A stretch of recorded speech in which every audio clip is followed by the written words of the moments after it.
Senate Secretary Bantug, Ralph Anthony. Magandang umaga, Ralph Tony. Opo. Sir, ano na pong mga paghahanda ang ginawa natin para po sa impeachment trial, pagsisimula ng impeachment trial bukas?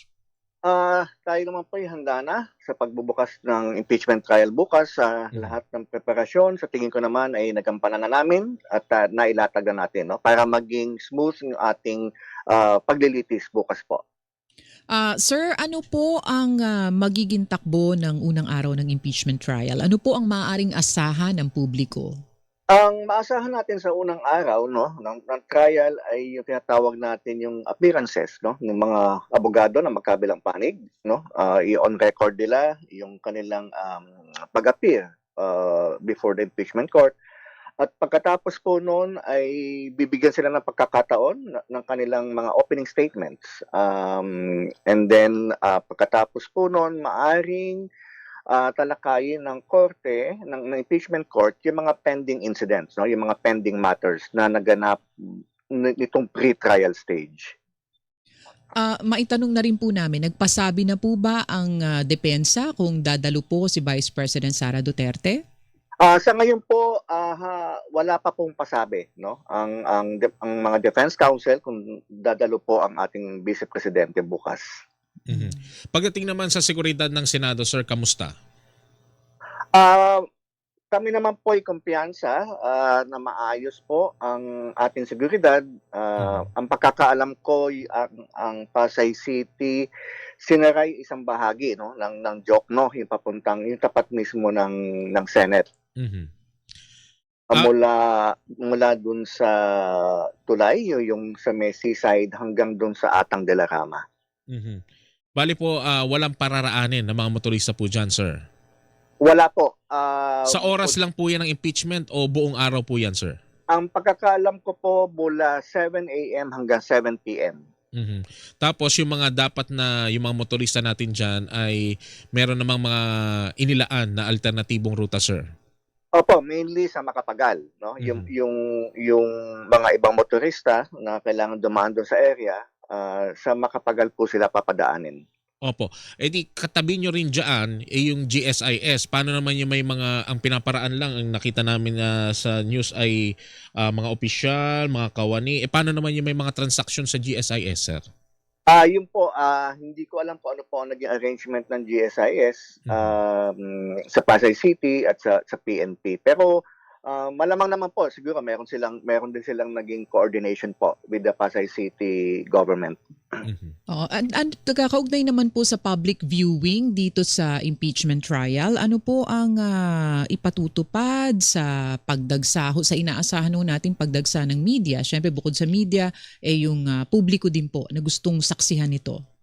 Tayo po ay naglaan ng total ng 151 seats, no, sa session hall ng Senado. Alam naman po natin, no, na hindi ganong kalakihan, no, ang session hall namin.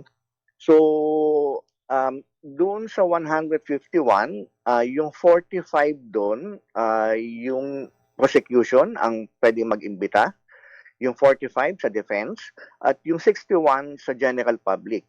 Iyan po ay pwedeng mamayang 2:00 po ng hapon, pwede na po mag-register doon sa aming visitor management system. Paano po pipiliin yung sa, sabi nyo, 61 na sa general public? General public po. Direct registration so po yan. So first come, first serve po? Ganun first ba? come, first serve po. Tapos yan po ay automated, no? As much as possible, walang human intervention.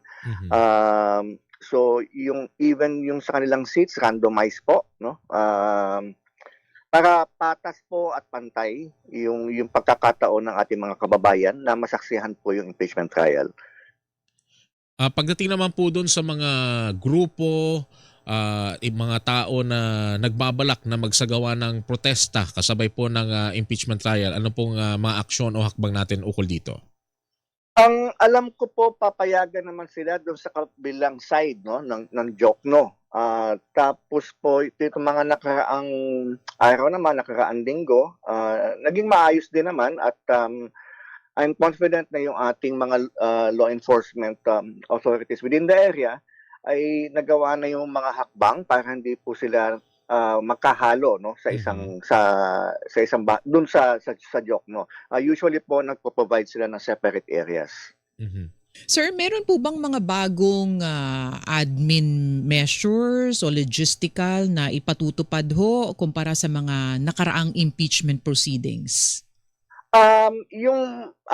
Pwede natin sabihin bago ngayon kumpara dun sa nakaraan, yung Mhm. paggamit nga namin ng visitor management system, no. Mhm. Yan po ay online. Naglabas po kami ng link, no, at naglabas din kami ng tinatawag nating yung QR code na pwedeng gamitin ng ating pong mga kababayan para makapagrehistro at makapanood po ng impeachment trial. Mm. Oh, yun po ang no, bagong patakaran ngayon. Tungkol po dito sa sinabi ho ni Senador Panfilo Lacson na isasauli daw po nila yung BIR Green Box, yung tax records ni Vice President Sara sa House dahil hindi raw po nila ito bubuksan. Nasaan na po ito ngayon?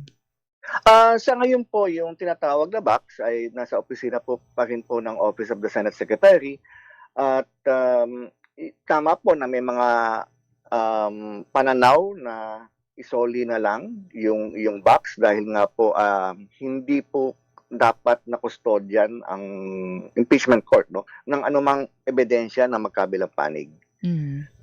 Okay, so bukas pa ho ito reresolbahin? Opo, kasi sa bagay na yan, yung impeachment court po ang magde-decide. Magkakaroon na ba ng pagtatanong bukas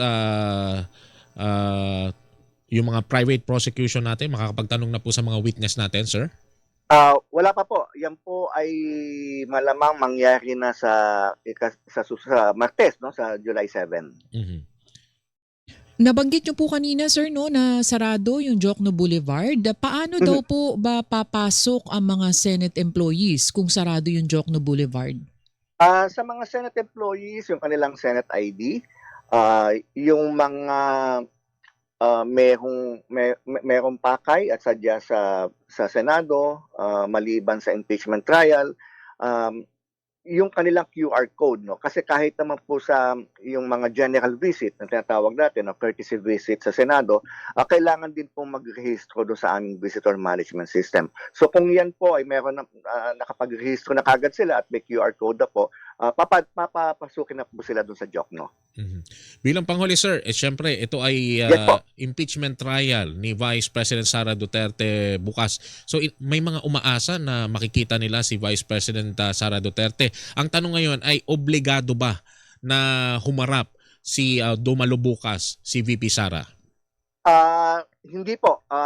Sa rules po ng ating impeachment trial, hindi po obligado ang ating pangalawang pangulo na pumunta sa impeachment trial bukas. Opo. Bali, sapat na siya ay katawanin ng mga abogado niya. Opo, at saka kung maalala po natin, nakapag-file naman po siya ng kanyang answer through counsel. So yung aming binigay na notice po sa kanya na magsisimula yung trial bukas at kung siya ay makakadalo, nasa option po ng ating Vice President po yon. Okay, so maraming salamat po. Makikibalita po kami sa inyo at sana'y marami oras po kayo na kami ay pagbigyan kung gusto po naming ma-interview at matanong kayo, no, Secretary? Senate Secretary? Yes po, kung tayo po ay maluwag at libre, bakit hindi po? Ayan po. Maraming salamat po. Salamat po, Senate Secretary Renato. Salamat po. Senate Secretary Renato Bantug Jr., Clerk of Court, Senate Impeachment Court.